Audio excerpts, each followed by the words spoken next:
පොඩි එකා වැල්ලුවට හරි උඹේ තියෙනවනේ දෙයක් අරගෙන බහැපන් මෙතනින් එළියට. මං නිම දෙයක් කරේ නෑ අයියේ. කමන්නේ මං යන්න. මොකද්ද බං මේ කරන්නේ මේ බලහන්කෝ වැඩක් කරනකොට පිළිවෙලට කරහන්කෝ හැමතැනම ඩස්ට් එක ඒවා බෑට වැඩක් කරගන්න වෙයිද බං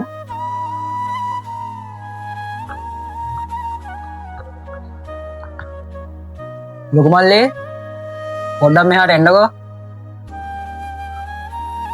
ලොකු මල්ලේ අද වැඩ ටික එහෙම කොහමද? වැඩ ටික නම් අවුලක් නෑ අයියේ ෂේප් එක යනවා ඒත් අර අලුතෙන් ආපු එක්කෙනා තමයි පොඩ්ඩක් එහෙමද මල්ලි? එයා අලුත්නේ පොඩ්ඩක්. ඔයා පොඩ්ඩක් වැඩ ටික බලලා කරන්න එහෙනම්. මේ මල්ලි අතන අර කපපු රෙදි කැලි වගේක් තියෙනවා. පොඩ්ඩයි ටික බලලා අස් කරලා දානවද? මේ දිනකොටද මම වැඩ කරන්නේ මේ මල්ලි මේ ඔය රෙදි කැලි ටික පොඩ්ඩක් අතු ගාලා දාන්න අයියා කිව්ව පොඩ්ඩක් බලලා කරලා දාන්න අයියේ.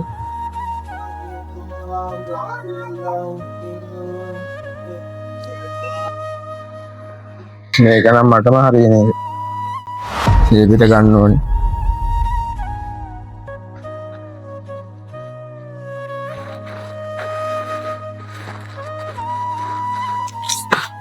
මේ ලොකු මල්ලේ අර මෙරුම් පාට කෝට් එක එහෙම දැක්කද? කස්ටමර් කෙනෙක්ටවත් දුන්නාද? දැන් මොකද්ද කරන්නේ පොඩි එකා වැල්ලුවට හරි හැබැයි මම දැක්ක මේ පොඩි එකා මේ කෝට් එකට හැගහගෙන නම් ඉන්නවා ලොකු මල්ලේ වාට හොඳටම ෂුවර්ද? ආයේ දෙකක් නෑ අයියේ ඔක අනිවාර්යෙන් ගන්න ඇති මේ පොඩි මල්ලි පොඩ්ඩක් මෙහාට එනවකෝ. මට මේකට ඇත්ත කියහම් මල්ලි.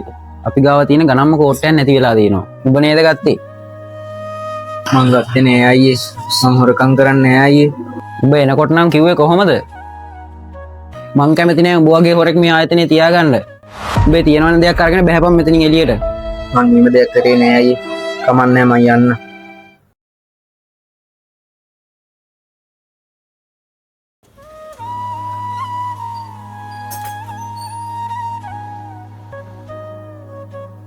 අයියේ එන්නස එන්න. මේ පොඩි මල්ලි නේද? ඔව් අයියේ පොඩි මල්ලි තමා. මට සමාව යම් මල්ලි. එදා වෙච්ච දේ මම පස්සේ තමයි දන්නේ. මම බොරුවට උඹට නිරපරාධි හොරා කිව්වේ. මං එදායින් පස්සේ එක දෙයක් තේරුම් ගත්තා මල්ලි. කවුරුත් ඕනරෙඩි විශ්වාස කරන්න යන්න එපා. ළඟම ඉන්නේ උන් තමයි අපිට වල කපන්නේ. ඒක ඇත්තයි. හැමතැනම මේ වගේ අය ඉන්නවා.